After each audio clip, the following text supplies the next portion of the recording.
अष्टाङ्गहृदयं सूत्रस्थानं दशमोऽध्यायः रसभेदीयः।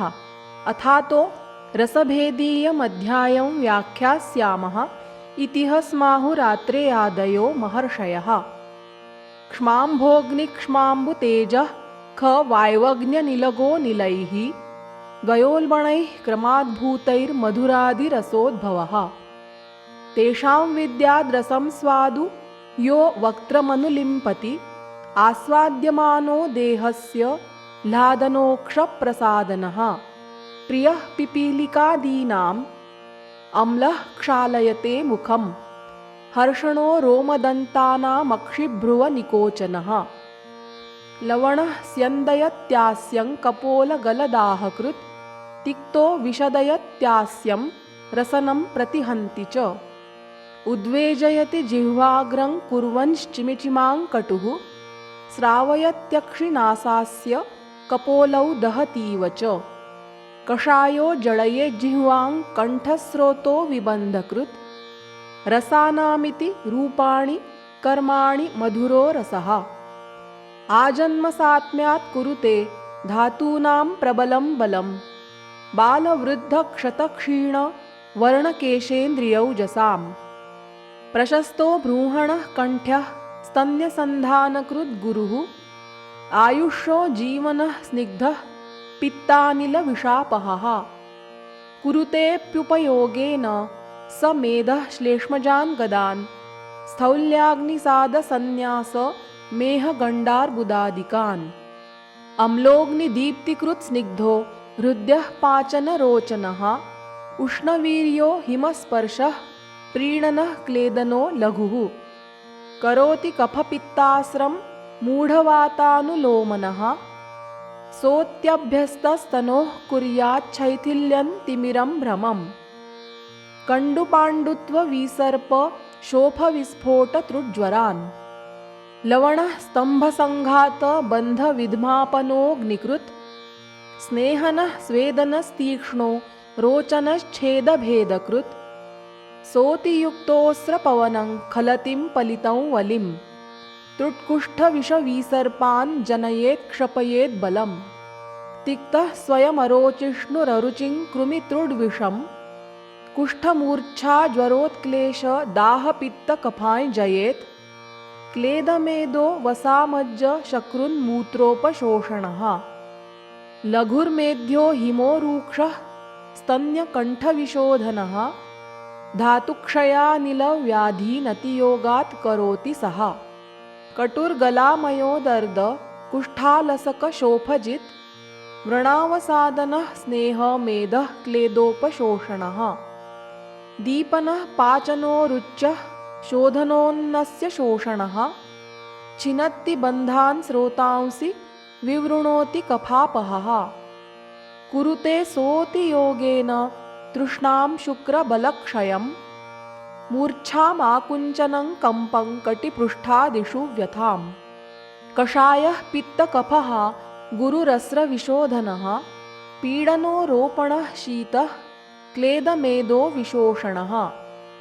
आमसंस्तम्भनो ग्राहि रूक्षोऽति त्वक्प्रसादनः करोति शीलितः सोऽति विष्टम्भाध्मानहृद्रुजः। त्रुट्कार्षपौरुषभ्रंश स्रोतो रोधमलग्रहान् घृतहेमगुडाक्षोड मोचचोचपरूषकम् अभीरुवीरापनस राजादनबलात्त्रयम्। मेदे चतस्रः पर्णिन्यो जीवन्ति जीवकर्षभौ मधुकं मधुकं बिम्बी विदारी श्रावणीयुगम्। क्षीरशुक्ला तुगाक्षीरी क्षीरिण्यौ काश्मरी सहे क्षीरेक्षु गोक्षरक्षौद्र द्राक्षादिर्मधुरो गणः।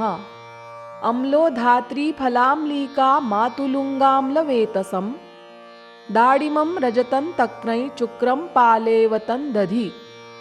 आम्रमाम्रातकं भव्यं कपित्थं करमर्दकम् वरं सौवर्चलं कृष्णं बिडं सामुद्रमौद्भिदं रोमकं पांसिजं शीसं क्षारश्च लवणो गणः। तिक्तः पटोली त्रायन्ती वालकोशीरचन्दनं भूनिम्ब निम्बकटुका तगरागुरुवत्सकं नक्तमालद्विरजनी मुस्तमूर्वाटरूषकं पाठापामार्गकांस्यायो गुडूची धन्वयासकं पैचमूलं महद्व्याघ्रौ विशालातिविषावचा कटुको हिङ्गुमरिच कृमिजित्पैचकोलकं कुठेराद्या हरितकाः पित्तं मूत्रमरुष्करं वर्गः कषायः पथ्याक्षं शिरीषः खदिरो मधु कदम्बोदुम्बरं मुक्ता प्रवालाञ्जनगैरिकं बालं कपित्थं खर्जूरं बिसपद्मोत्पलादि च मधुरं श्लेष्मलं प्रायो जीर्णाच्छालियवादृते मुद्गात् गोधूमतः क्षौद्रात् सिताया जाङ्गलामिषात् प्रायोम्लं पित्तजननं दाडिमामलकादृते अपथ्यं लवणं प्रायश्चक्षुषोऽन्यत्र सैन्धवात् तिक्तं कटु च भूयिष्ठमवृष्यं वातकोपनं मृतेऽमृता पटोलीभ्यां शुण्ठीकृष्णारसोनतः कषायं प्रायशः शीतं स्तम्भनैश्चाभयां विना रसाः कट्वम्ललवणा वीर्येणोष्णा यथोत्तरं तिक्तः कषायो मधुरस्तद्वदेव च शीतलाः तिक्तः कटुः कषायश्च रूक्षा बद्धमलास्तथा पट्वम्लमधुराः स्निग्धाः सृष्टविण्मूत्रमारुताः पटोः कषायस्तस्माच्च मधुरः परमं गुरुः लघुरम्लः कटुस्तस्मात् तस्मादपि च तिक्तकः संयोगाः सप्तपञ्चाशत्कल्पना तु त्रिषष्टिधा रसानां यौगिकत्वेन यथा स्थूलं विभज्यते